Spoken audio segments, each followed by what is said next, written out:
So, first off, we have my talk, a little bit talking to you about voice search and really understanding what it means in the marketplace, what it means for consumers, and what it means for you guys, and the implications that it can have for all walks of life, not just B2C, but B2B and everything else in between. So, my name's Andrew. You've been bored from my voice whilst you're looking at your phones for the last 2 days, so thank you for putting up with me. I'm the director of and CEO and founder of the Good Marketing Company. So we're a branding and digital marketing agency for health and wellness brands. We work from big pharma companies to small, vegan bicycle people, and everything else in between. But today I'm here to talk to you about voice search and the role in which marketers need to take on and designers need to take on in order to build more intuitive, more interesting, more engaging, yes, technologies, but experiences for customers where we can reach them. And there's a wealth of opportunities out there, not just B2C, but B2B as well, that we can dream up new use cases for voice search and create an experience which is both memorable, intuitive, and frictionless. So there's kind of 3 key things that I want you guys to take away from this. And the first one is you're going to know the nuanced differences between different terminologies, AI, bots, all that kind of stuff, and understand what voice search actually is, have a firm grasp of their current state of play, but then hopefully also be a bit inspired to create something for yourself. Because to create an Alexa skill, or to create a game, or create a voice-enabled piece of kit is actually pretty straightforward. And with the Alexa framework and the AWS framework, it's actually quite straightforward. Or even to create a prototype, which I'll hopefully demonstrate for you later. It's pretty easy. And if I can do it, if you can run a MailChimp campaign, then you can do it too. So first point really is the fact that voice doesn't equal bots. Okay? That's the first thing you need to understand. Yes, we have voice-enabled technologies that come from an AI-powered source, but it doesn't necessarily mean there's a robotic machine that you're interacting with. It's actually more of an interface when you think of voice as. It needs to be thinking of just a screen without a screen, or an experience that is a form of interaction. So obviously it uses bots, but it's something which is could be algorithmically determined or predetermined in order to give you an experience which you can emote or define as being something which is a digital experience. So voice can also mean, whilst it doesn't equal bots, it can also mean search. It can also mean voice assistants. It can also mean specific devices, those that are smart and not smart, that have some kind of voice interface, but aren't necessarily AI-powered or anything like that. So how does the industry define voice? Obviously, there's some devices and platforms and ecosystems. These are some of the devices. My favorite is the Chinese one, Ling Long Ding Dong, which is a real name. There's obviously the Lenovo Smart Speaker, Garmin Speak, Apple's HomePod, and all these in the last 2 years only, and I bet you guys didn't even know that Microsoft came out with one, and that just went. They've got to a point of attrition, and the focus has been too much on hardware and tech, and the developer community thinking we can just do this thing and we can just get it out, and we'll get it out quicker than everybody else. And it's got to a point of, everything's got a smart speaker, everything's got a voice assistant embedded into it, and yet the experience is lacking. So we have a job to do as marketers. We have a job to design an experience which is actually a bit more intuitive and a bit more frictionless. So those are devices. There's obviously the main platforms, Siri, Google Assistant, Alexa, Cortana, and Samsung's Bixby. which kind of sucks, but that's that's up to them. Then we have obviously the services. We have AWS, which covers a massive framework to create anything from a website to a voice-enabled bot to an infrastructure for a logistics company, and you can spin that up a server within a day in order to facilitate that.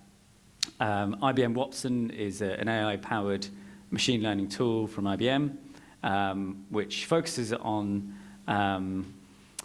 voice-enabled technologies to empower businesses and things like that. That's their strapline. But it can help you do lots of things, and there's quite a few tools that come out of IBM Watson that can get you going pretty quickly. You obviously have Microsoft Azure that has some sort of programming and easy-to-use tools over the top of their cloud infrastructure, and obviously you have Google Cloud. Then there's obviously the apps that you're all familiar with.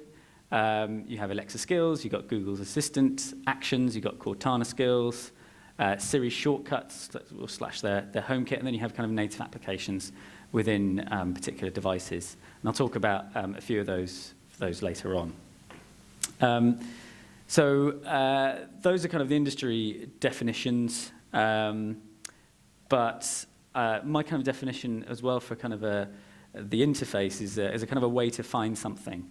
Obviously through Google Search, TV, social search, you can extract info and productivity, and the interface is obviously powered by a voice or AI, something like that. But it's just, we have to think of it as a way in which to interact, not necessarily as a scary thing, as a machine that's not going to have our best interests at heart. So there's obviously some interface capabilities as well. So for healthcare, for wearables, in terms of automotive, mobile, electronics, finance, that kind of stuff, and customer service. But and I'll talk about use cases of where those interfaces can have a play. So why should we care? Why should I even do this talk? Why should you even turn up to this conference and learn about voice?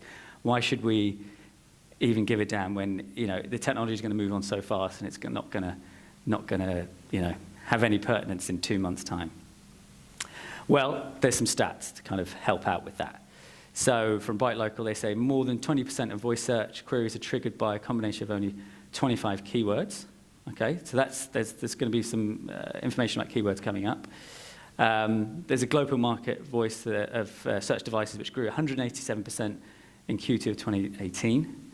So there's demand. We've appreciated the fact that there's people who want to interact with voice and voice technologies. The Chinese market for voice search devices accounted for 52% of smart speaker growth in 2018. So the Chinese market is massive, even with a name like Ling Nong Ding Dong. They're going to corner the market in some way. And then this was quite an interesting one. So Microsoft have been doing a lot of analysis through their Cortana platform, and they found out that 25% of all searches in Windows 10 machines are carried out through Cortana. So that's not just voice search, that's 25% of all searches. And that was last year, so that's grown, and that's always going to continue to grow as voice search becomes more prevalent, more intuitive, and more interesting for the user to use. Grocery shopping accounted for 20% of voice-based orders, so people are using it for transactional elements and buying stuff using their phones or their smart assistants. Voice-based shopping is expected to jump to 40 billion by 2022. So if you guys don't want a piece of that 40 billion, I don't know. There we go. So, and then this was a bit more of the stats coming out of the Microsoft research. 68%, so this is the percentages of those 25%. 68% searching for a quick fact, 44 for products or service, 52. 44 are researching, 52 are just searching, 30% on how to do something, which is actually converse to the Google stats, because it's kind of flipped on its head in that way, which is kind of interesting as well. So should you be paying attention to these stats, or because they're popular, it doesn't necessarily mean we need to do it. So I'm kind of reminded of a quote by this very intelligent chap, Blair Enns, who has a wonderful book called Win Without Pitching.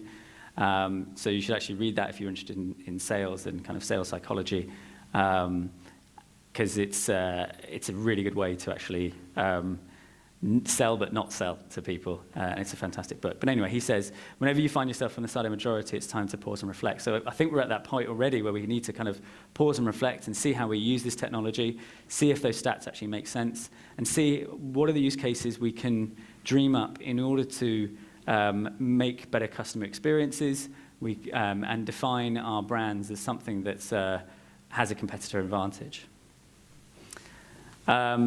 So kind of caveats as to kind of why you should get into voice is to just think about how and why you should use it from the beginning. Take everything else away. Take everything, all the customer experience stuff you've ever learned, all the attrition of voice devices and all that kind of stuff. Just take it away. Just think about your brand and your customer. Okay? How best can you communicate with them using a new technology such as voice? Are you limited by the technology? Are you limited by your resources? Are you limited by what kind of experience you can give to them? And then if you have very good answers to those questions, then yes, then you should totally do a voice search capability, and create an extra skill, spend money on it, because there's so much wealth of opportunity and the growth of usage of these devices. That's where people are going, so we should try and meet them there. So yes, you could, like I said, you can add it to the list of ways to communicate to effectively with your audiences. You can appreciate that users will always look for a quicker way to do things. Always. That's just number one. When you go to marketing school, everyone wants it faster, better, quicker, cheaper. So if voice can enable you to do that, and if it's a way for you to meet your audience halfway, why not seek that opportunity out? So also, the audiences want a better way to do things as well. They want to appreciate the fact that they can ask for their bank balance. They want to appreciate the fact that they can order something very quickly. They want to transact, but they want to transact interactively. They want to transact intuitively. So we need to think of the language that might define that. What is it that the user wants to achieve? In the tech community, they call these kinds of things that you build skills, intents, or actions, depending on the platform that you're building on. And they kind of make sense to call them that, because it's a skill to be able to shop well or consume well. It's an intent that you want to search for something well, and the action that you create from that is something that you want to perform as a consumer or a person in the world. You wanted to do it better and quicker without too much friction. So then we also need to think about what does the searcher mean? So in order to get closer to our customers and in order to have excellent customer experiences, like Elena was talking about before, we need to dream up new and innovative ways to define what the searcher means and define the fact that that meaning might have more implications for the customer experience as well. And within that, we need to think about new tech also equals new users. And we need to have a kind of a fairness in the way in which we approach things. So the tech community defines a fairness in design. So when they design something, they'll have usability testing, and they'll think about the ways in which a customer might use something. But then it's always sort of an afterthought, and they don't necessarily have that fairness built in to the conversation right from the beginning. So as marketers, I'd like to urge you to have a fairness by design mentality. And I mean by that is taking from the kind of the GDPR world, where they have security by design, that it's built into our experiences that we have an innate fairness to what the customer wants and what they intent and the actions that they want to perform going forward. So in as much as the value design has kind of changed marketing for us as individuals and marketers and for consumers, the value design has gone up so high that we need to compete. We need to compete with Amazon. We need to compete with our competitors. So that design experience for voice has to be at that high level, where it is intuitive, where it is frictionless. Because everyone in your industry, in other people's industries, they've got access to the same tools, but they don't have access to the same minds. So if you can conceive of a way to be fairer, to be more just, to be more intuitive, to be more frictionless, then you can be ahead of the game and see where the opportunities are. I'm reminded of a story I heard where a friend of mine wanted to think of a way to create an Alexa skill or a Siri shortcut whereby he could get out the tube or the subway and order his favorite coffee. Because at the moment, he has to go to the Starbucks app, he has to sign in, he has to go to find his coffee, he has to click on favorites, and then he has to go click and purchase and then get it from Starbucks. Now, obviously, that's not a massive deal, but it's like 11 or 12 clicks. So if he could do that by just saying, "Hey Siri, get my favorite coffee," wouldn't that be a much better experience? So that's what you need to define as well. So if in that fairness and designing that fairness by design, and you're having that frictionless experience, is it going to be your competitive advantage? Do you have an opportunity there to create an experience which can be frictionless, but then also you can appear to your against your competitors as being quicker, faster, better? So the competitive advantage could also come under branding. It could come under data, and it could come under user experience. But I like to define it as more of a way in which you can cut out all the noise, cut out all of the other things, all the tools, all the tactics, and just have a very clear communication channel with your customers. So the consumer landscape has obviously changed as well. The primary function of any new technology is that customers can use it.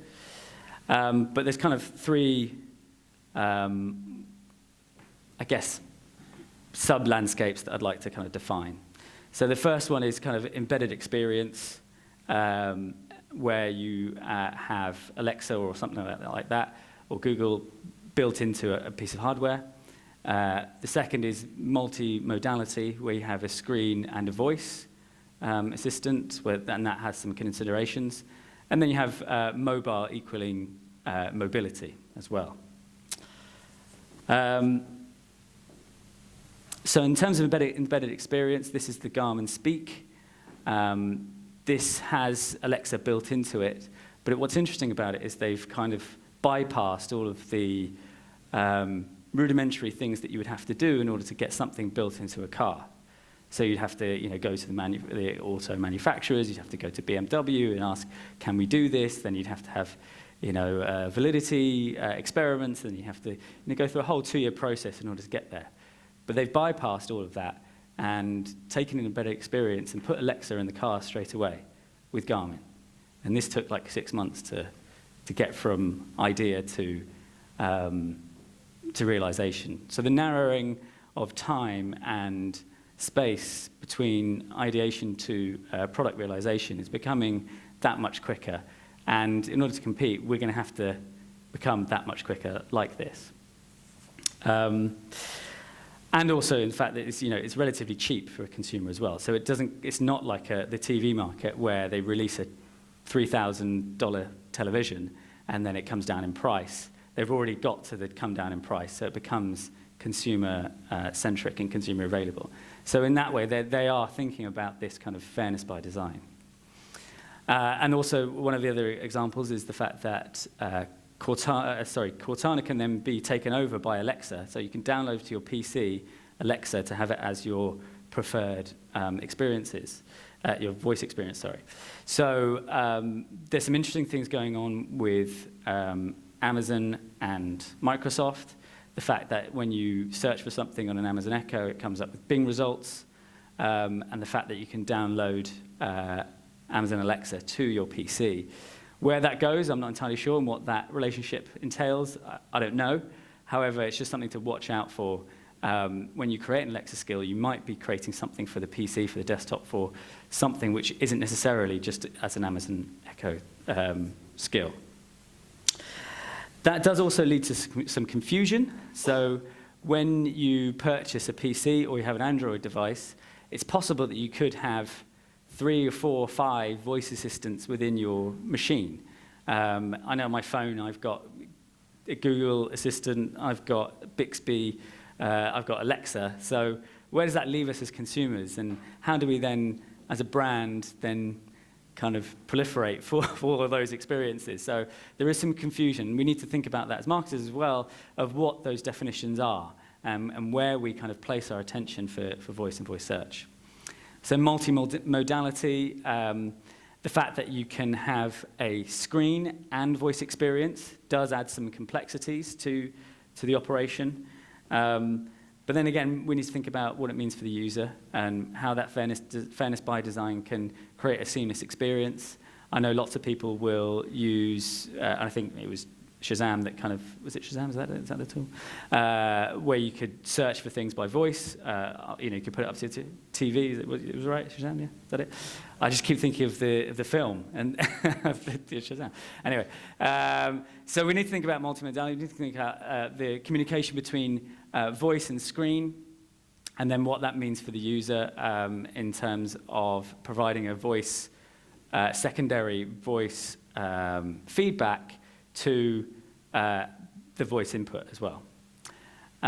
So this is obviously pervasive for phones and for televisions now, with Amazon Fire Stick and Sky, I think in the UK, I don't know about over here, but Sky, you can speak into your remote as well, and you can have that voice-enabled interactivity with your phone as well, obviously, as well as with your TV screen.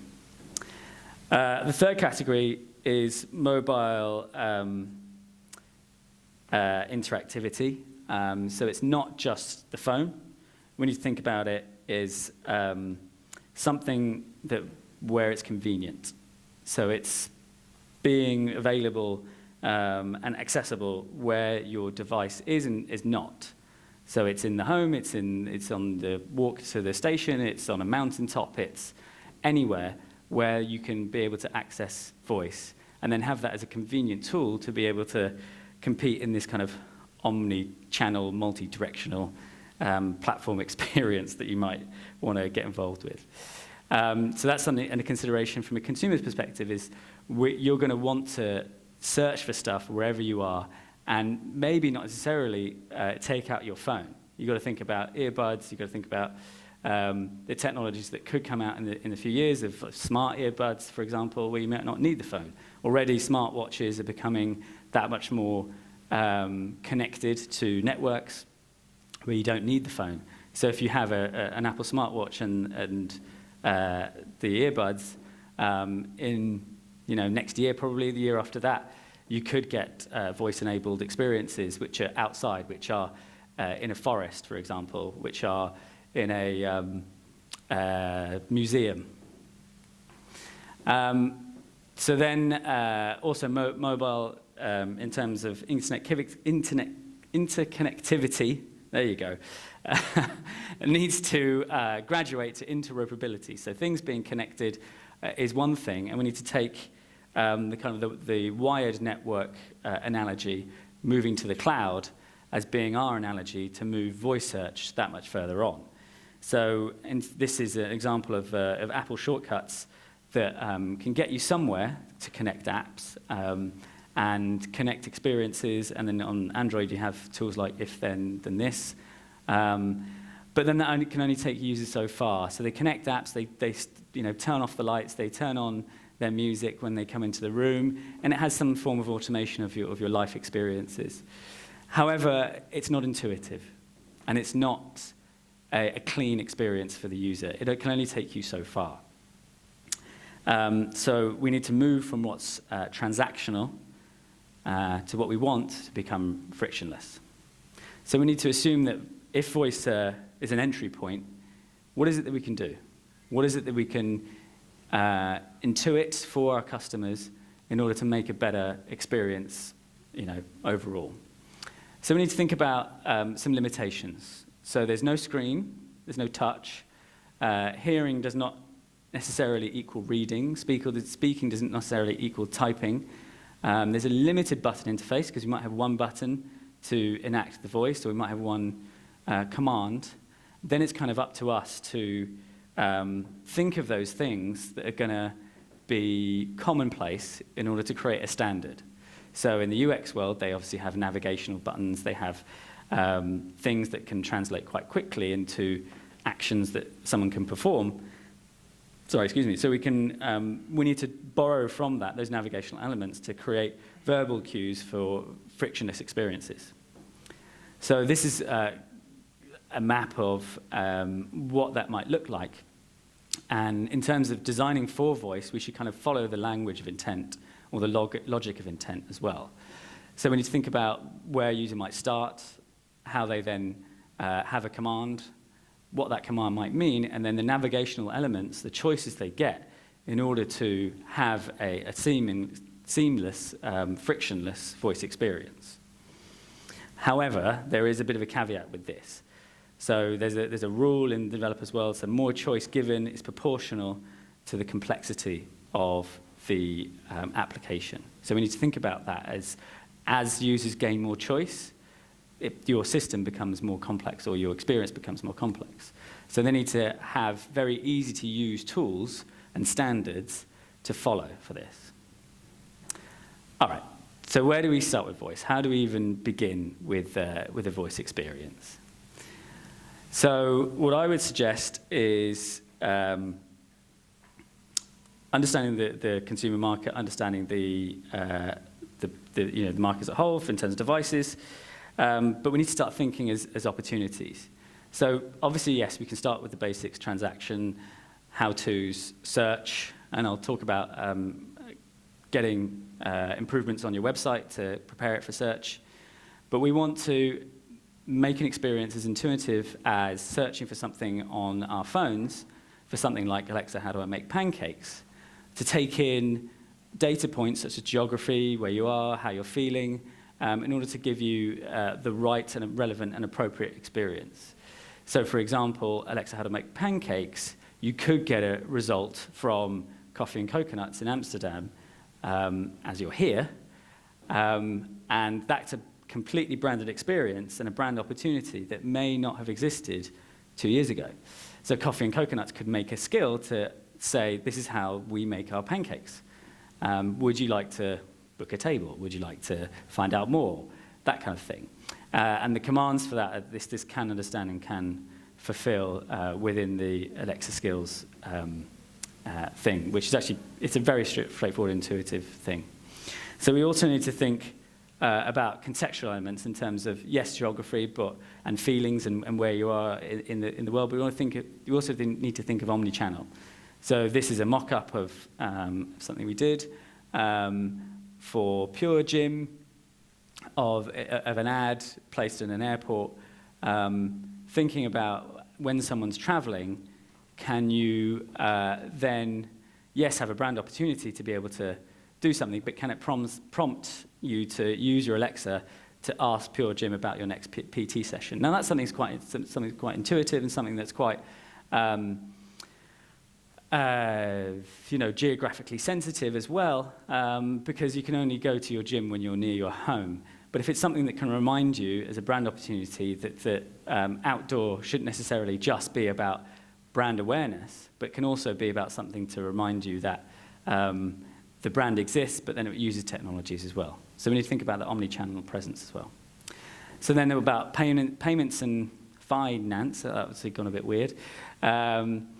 We need to think about ways in which we can provide frictionless experiences, just like the coffee situation, where we can ask our voice assistants to pay your water bill or donate to a charity, and just as easy as it should be to say, hey, Alexa, what's my bank balance?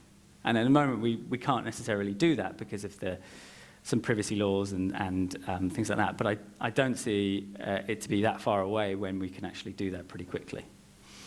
So then there's some retail implications, some retail opportunities. I don't see it very far away where somebody can go into a shopping mall and there's 3 TV stores, you want a TV deal, you can ask Google, hey Google, what's the TV store with the best deal? and it can give you that result in real time as you're in the store. And I think Elena touched on that as well. So it's not only a brand perspective, not only a consumer perspective, but in terms of being contextually relevant, it provides you that relevancy that much quicker through voice. Health is another area that we can think about and definitely understand the fact that it has wide-reaching ramifications to the way in which we can interact with voice and with bots as well, and with intelligent interfaces through voice.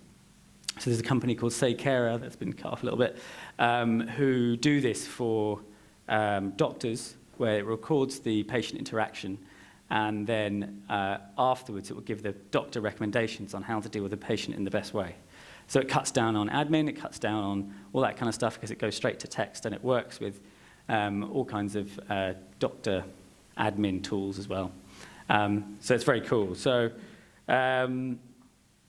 yes, I'd like to kind of move that, move the conversation from kind of transactions as marketers and, you know, a creative community. I'd like to move that transaction to interactions.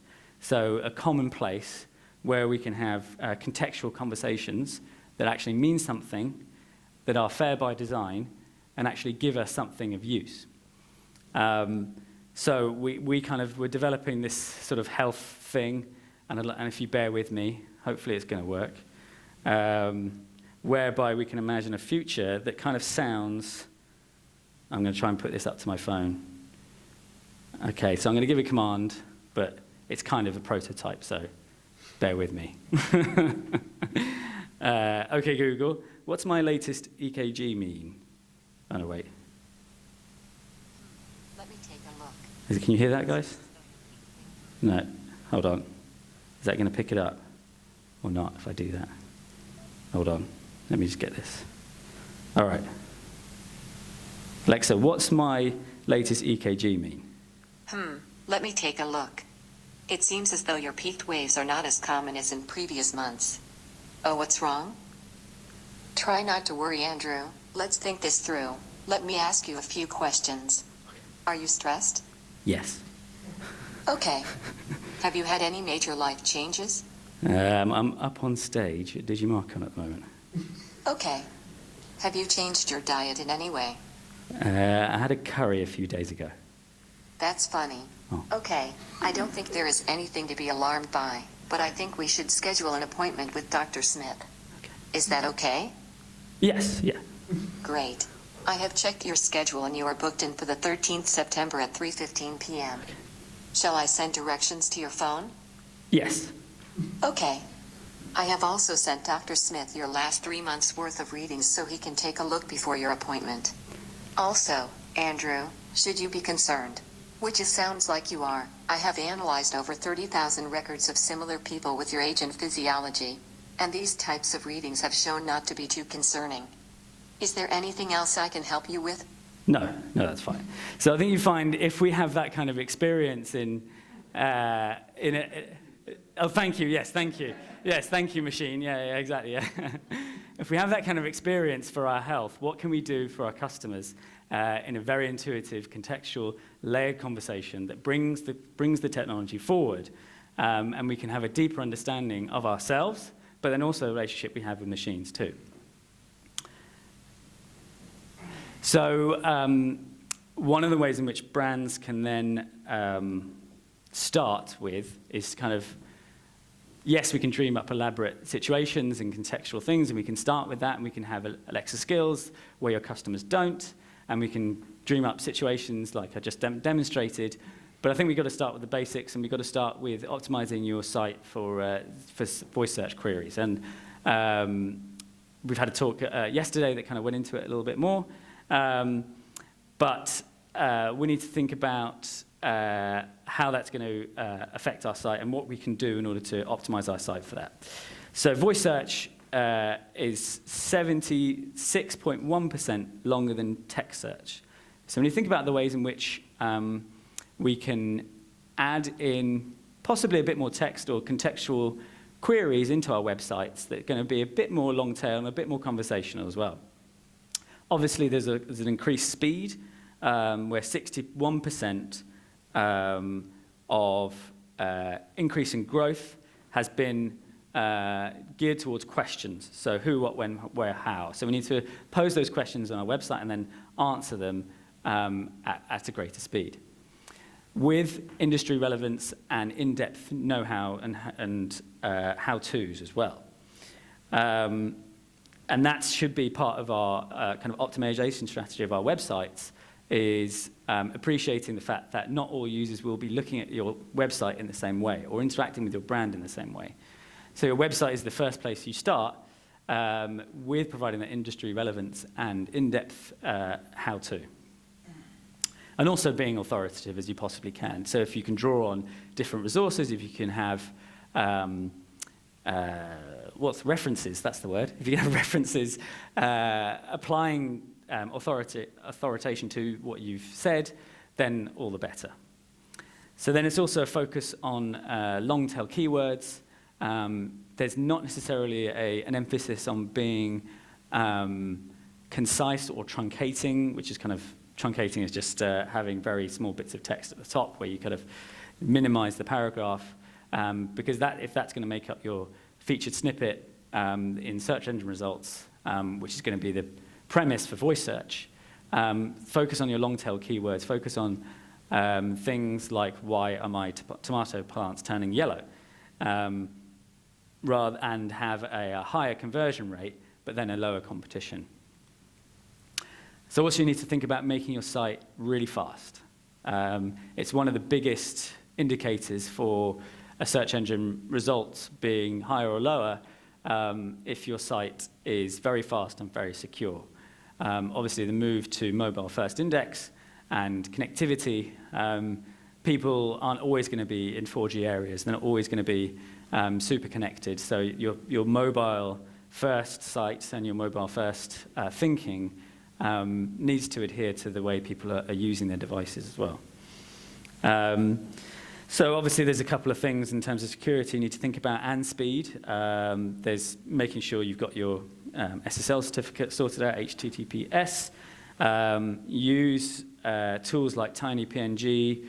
Use different image formats like JPEG 2000, WebP, which is Google's format, in order to bring down the speed and load of your site to be that much quicker.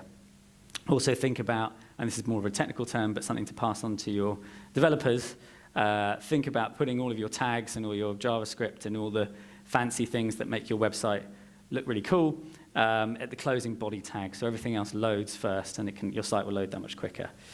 And then obviously just make your site easy to digest as well. Make it, yes, long-form content, but then break that up. Break that up into digestible patterns throughout the site. So then in terms of optimizing for featured snippets, Fernando went into that yesterday, and he had that fantastic slide that made me take out my phone straight away. So voice-led searches achieving a higher percentage of featured snippets of 43% for voice and then 40% for text. So it's something we need to think about very, very deeply when we're creating something for a resource on our website. And like Fernando said, try to use tables, use graphs, use summaries, use lists, but then use those elements which he mentioned, making more than 8 points and things like that. And those are going to be the things that are going to create awesome featured snippets and then the basis for voice search as well.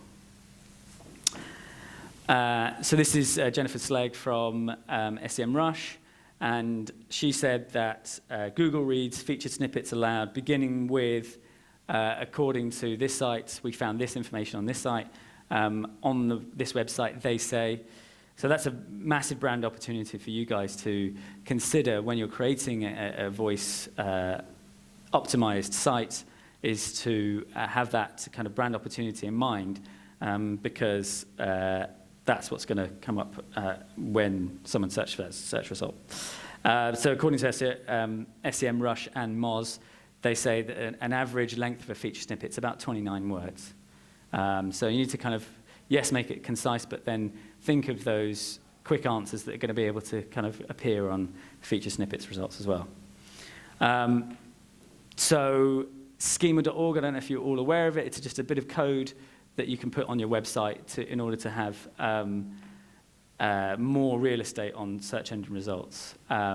It's pretty straightforward thing to do. Obviously, you can ask your developers to do it, but then there's on Schema.org, they've got this builder tool which you can create, obviously, brand opportunities for voice search, but then there's loads of opportunities for creating feature snippets within your website.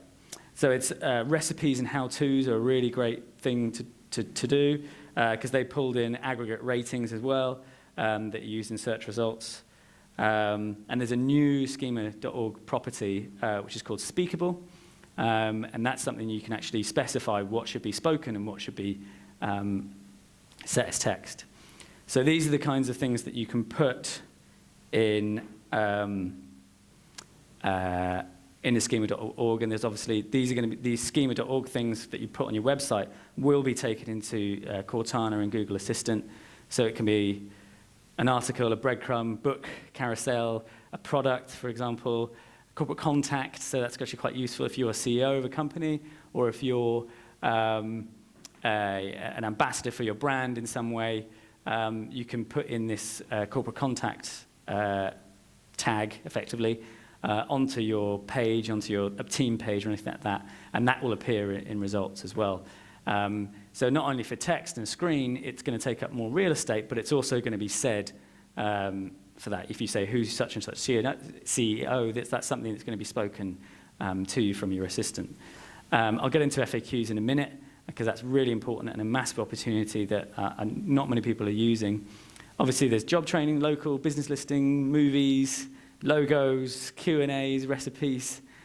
Speakable, obviously, is another property you can use.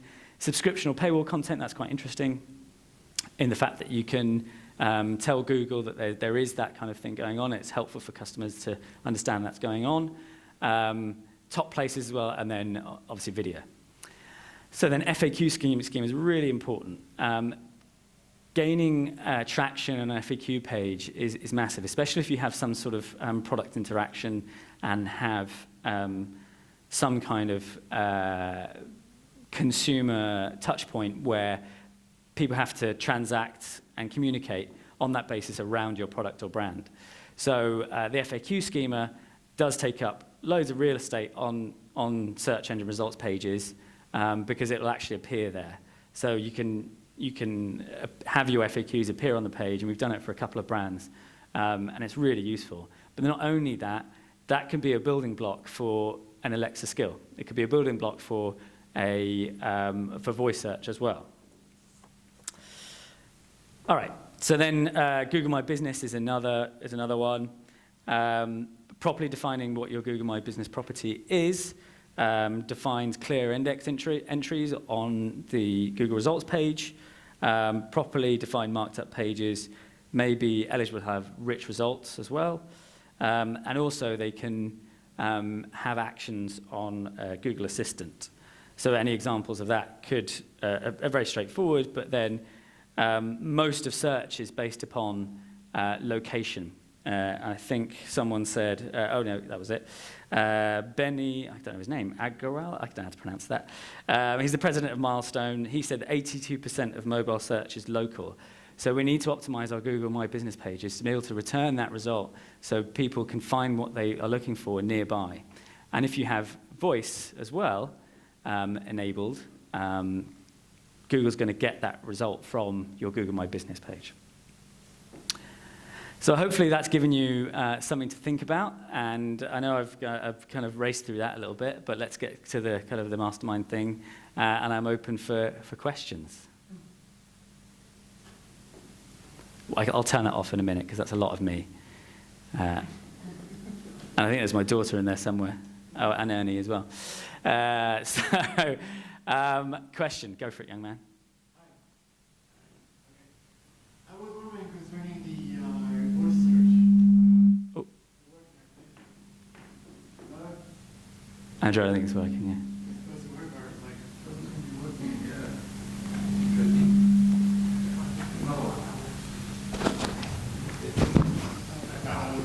Let's try this one.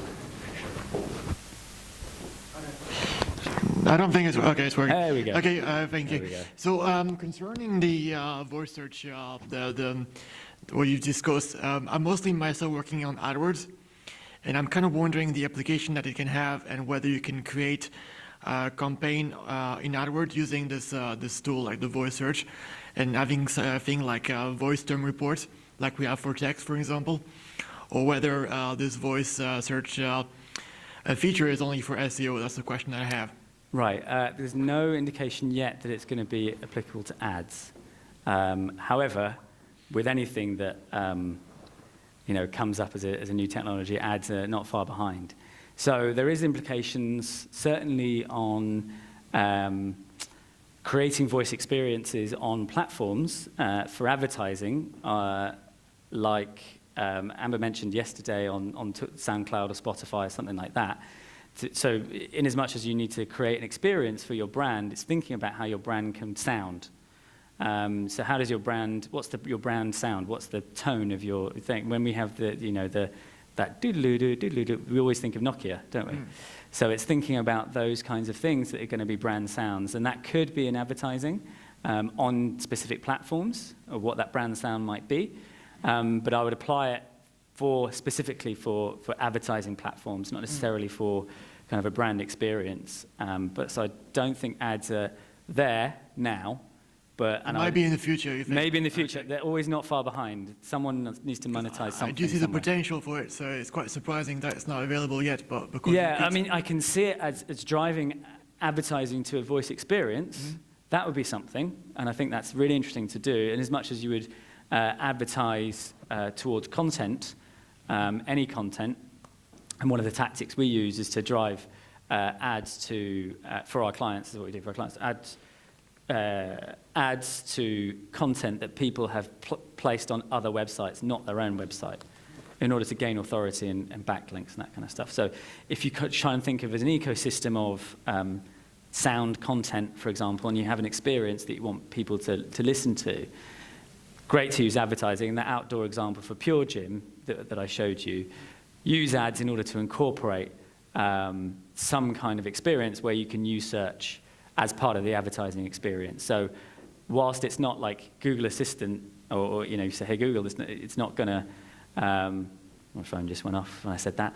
I'm probably pinging off everyone's assistants at the moment. So it's just a case of thinking around that, and then yes, advertising can play a part, but it's not going to be the experience of like, oh, and this is an ad from this brand. It's not going to happen now, but maybe later. Anybody else? No? I covered everything. You guys have no questions? Yeah. Go Dan. So I'm always thinking about games, right? So Yeah, this is a great. So I'm not technical, so I know you were talking to your phone and the phone is talking back, right? Yeah. But can just a question, can you talk to your phone and then my phone talks back to me? This is a great use case.